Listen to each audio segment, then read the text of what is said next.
Dollen here with your news briefing. A tsunami alert remains for much of Australia's east coast this morning in the wake of a massive underwater volcanic eruption off Tonga.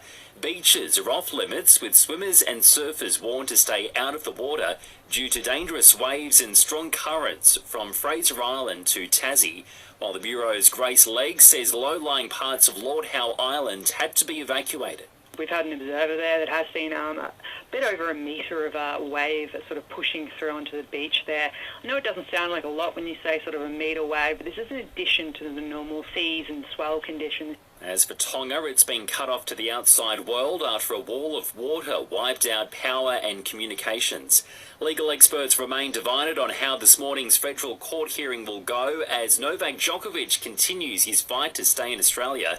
International law expert Professor Donald Rothwell reckons by the end of today, the tennis star will likely be on a plane home. Look, we certainly could be expecting a decision by the end of the day, but ultimately that depends upon the complexity of the legal arguments that are being presented. My sense is that this case will probably be resolved in favour of the Commonwealth and the ability of the minister to be able to cancel Djokovic's visa.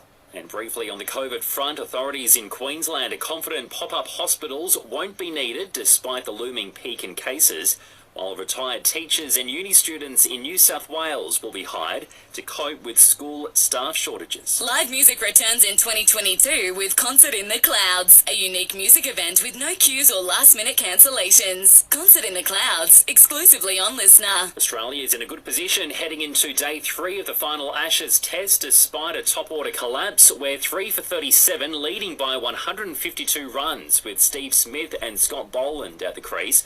Former Aussie bowler Merv Hughes reckons the Aussies can build a handy lead. If Australia bat for the first session, you would think it's a 2.5 hour session. You would think that they're going to get 100 plus runs.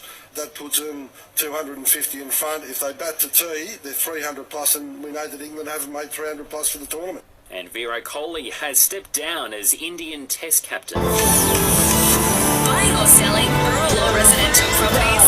Miller, Watt and John. This is SAFM weather.